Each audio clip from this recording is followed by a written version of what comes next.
Nous célébrons cette année-ci les 50 ans de l'indépendance de l'île Maurice.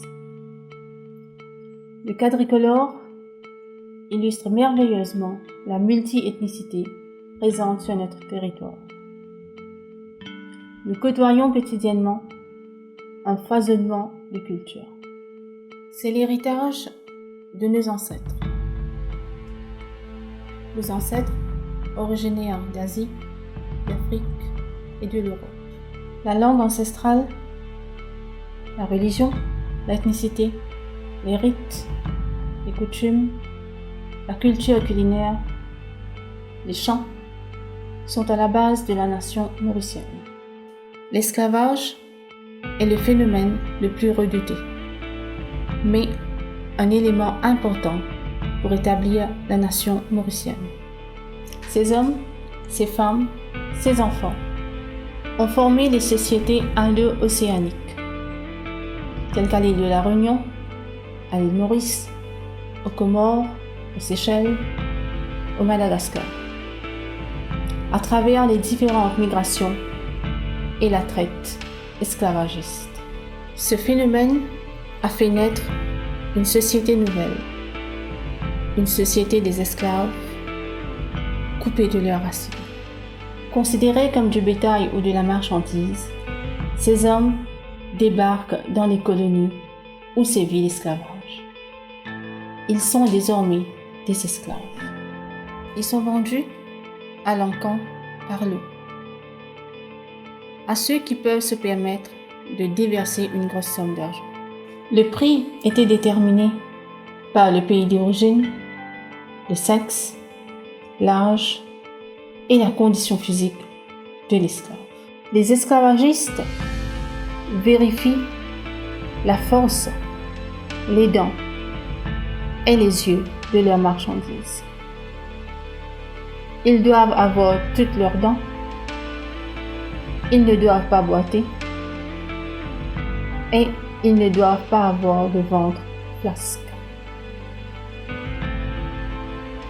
Leurs yeux doivent être en bon état. Et ils ne doivent pas avoir l'air imbécile.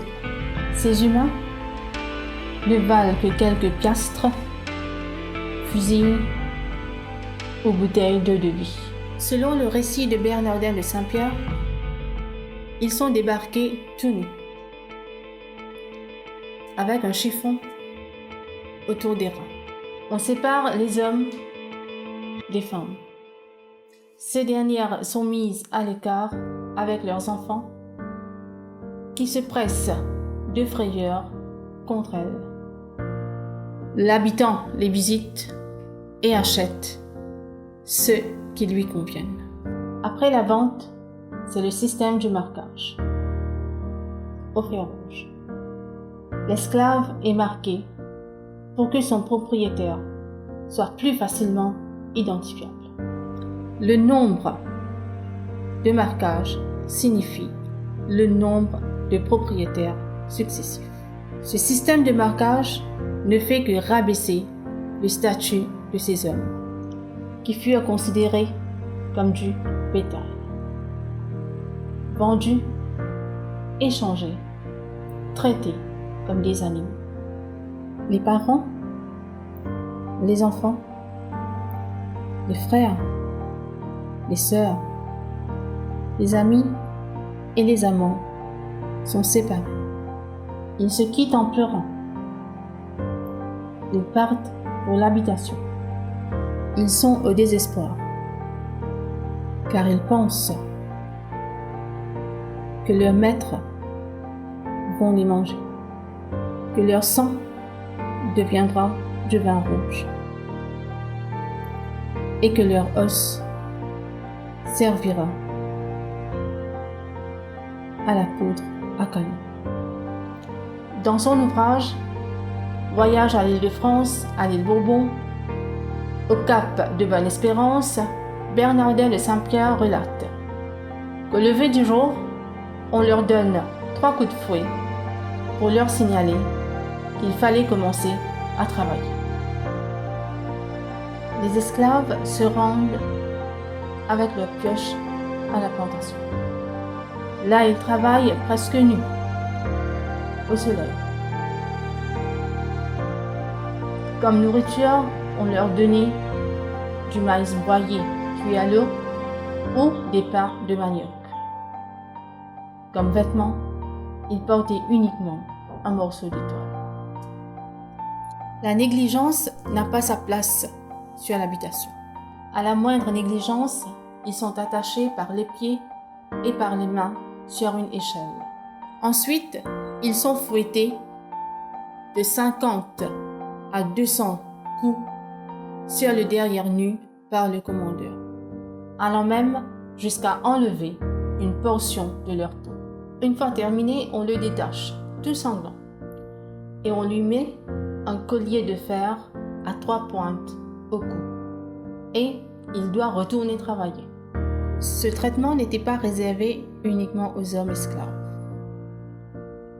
Les femmes esclaves aussi subissaient le même sort. Le soir, ils avaient le droit de chanter, mais jusqu'à 11 heures. Au son de rythmes graves, ils chantaient leurs souffrances. Ils ont même voulu reconstituer le djembé, mais faute de matériaux, c'est un grand tambour qui a vu le jour. Si aujourd'hui, le Sega est associé à une idée de fête, il reste une sorte de cri de ralliement. À noter que le Sega typique mauricien traditionnel est maintenant inscrit sur la liste représentative du patrimoine culturel immatériel de l'humanité. Le Sega typique mauricien est un art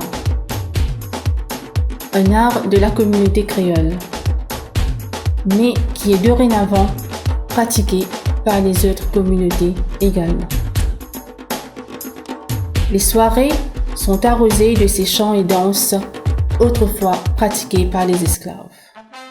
Chanté en langue créole et parfois fusionné à d'autres langues comme le Bhojpuri et le hindi, le Sega typique est accompagné des danses.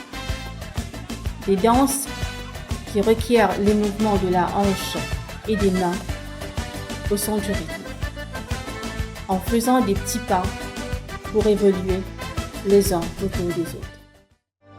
L'île Maurice est un territoire de diversité.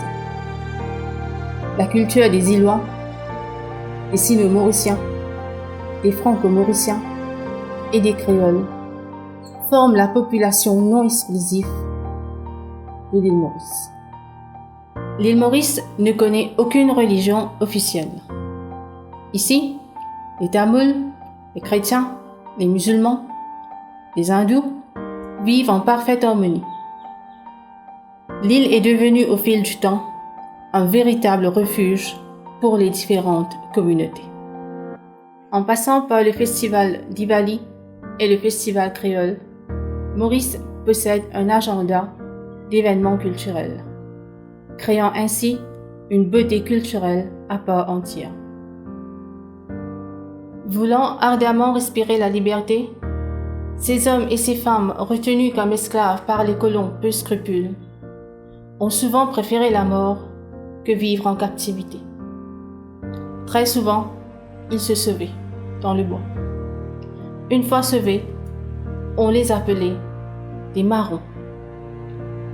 L'étymologie du terme marron vient de l'espagnol cimarrón, qui signifie le départ des animaux domestiques revenus à la nature. Commença alors une chasse terrible, une chasse sans pitié, car il fallait punir les fugitifs pour en faire des exemples. À noter que la chasse aux marrons est réglementée dès 1725 à l'Île-de-France. Ce combat était injuste et illégal.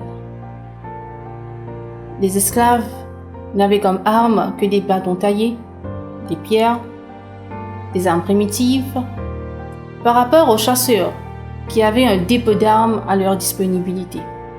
Fusils, coutelas, mousquets, cartouchières et chiens de chasse. Dès la fuite d'un esclave, les chasseurs fouillaient les bois et les forêts aux alentours des plantations. Le misérable n'avait pas le temps d'aller plus loin qu'il entendait les pas des traqueurs. Mieux valait alors choisir la mort. La cruauté des punitions sera si affreuse et insupportable. Poignets sectionnés, pluie de coups de fouet, et pour les rebelles, la mort par pendaison ou sur le bûcher. Le Monde Brabant, situé au sud-ouest de l'île, était le refuge des esclaves marrons. Ils se regroupaient dans les grottes et au sommet du monde. Surnommé la République des Marrons, il est aujourd'hui le symbole de la souffrance des esclaves et de leur lutte pour la liberté. La légende raconte que les esclaves marrons auraient procédé à un suicide collectif au sommet du monde. Cet acte témoignerait de leur résistance jusqu'à la fin contre les colons. Ils choisirent de mourir que de se laisser capturer. L'ironie la plus terrible est le jour où les colons les cherchaient pour leur annoncer qu'ils étaient enfin libres des griffes de l'esclavage. Croyant qu'on venait les traquer et redoutant leur sort après s'être capturés, ils se jetèrent du sommet du Monde Brabant. Ils se jetèrent dans la mer pour libérer leur corps de ce corps d'esclaves. Ce corps qui a tant pleuré à chaque coup de fouet. En levant leur peau noire, en levant leur sourire, en levant leur dignité en tant qu'humains